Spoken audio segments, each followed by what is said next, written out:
নমস্কার বন্ধুরা, আজ আমার বাড়িতে কোজাগরি লক্ষ্মী পুজো। তো ওই জন্য আমি আজকে কি করছি, কি ভোগ বানালাম সব আমি আপনাদের সাথে শেয়ার করব। তো বলেছিলাম ওই জন্য আমি ভোগ বানানো সকালে স্নান করে সকাল সকাল ভোগ বানাতে শুরু করে দিয়েছি। তো প্রথমে আমি নাড়ুটা বানিয়ে নিলাম, সবজিগুলো ওইদিকে কাটা হচ্ছে, সবাই মিলেমিশেই করছি। এবার নাড়ুটা বানানোর পর সবজিগুলো আমি সব একে একে ধুয়ে নিলাম, যা যা সবজি কেটেছিলাম ওই নাড়ুটাও বানিয়ে নিলাম। নাড়ুটা ভালো হয়নি, অত গোল গোল পারিনি করতে। এবার মুগের ডালটা ভেজে নেব।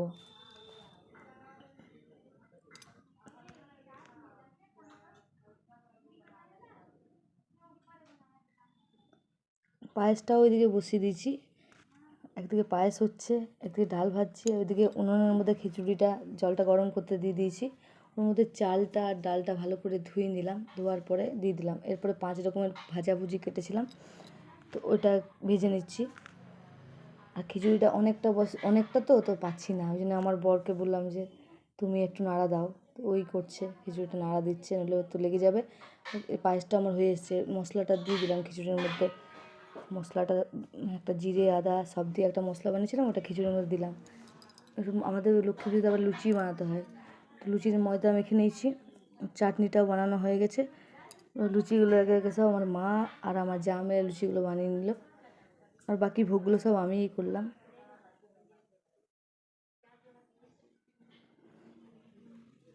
এরপর আমি তরকারিটার জন্য শুকনো লঙ্কা আর 5 ফোড়ন আর একটু বড়ি দিয়ে করে নিলাম। এরপরে ওর মধ্যে মশলা দেবো, একটু জিরে আদা বাটা আর জিরে গুঁড়ি, ধনে গুঁড়ি, লঙ্কা গুঁড়ি সব দিয়ে একটা কিছুক্ষণ ভিডিওটা না আমার হয়ে গেছে, একটু চালু ছিল পুরো। এটাকে কেমন লাগছে দেখতে।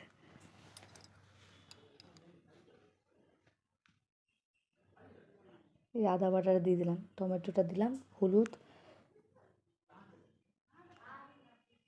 জিরে গুঁড়ি আর ধনে গুঁড়ি দিলাম, লবণ দিলাম আর মিষ্টি দিলাম। সব মেশানো তরকারিতে মিষ্টি দিলে একটু স্বাদটা বেশি হয় খিচুড়ির সাথে। লঙ্কা গুঁড়ি দিয়ে সবজিগুলো সব ঢেলে দিলাম। এদিকে লুচিগুলো আমার হয়ে গেছে। তরকারিটা এবার হবে, অনেকটা তরকারি তো বড় জায়গায় পুরো। বাড়ির লক্ষ্মী পুজোটা খুব ভালো হয়। ঠাকুর ঘরে চলে এসেছি, এবার ঠাকুর পুজো হবে। तथा पश्यन्ति सूरय दिविव चक्षुरान्दु कावेरी एतं जलस्वं सन्निधिं कुरु अग्रकुल ओ पन्दस्थलं दन्ताघातो विदातारि धीरय वन्दे शैलसुतं गति यागच्छ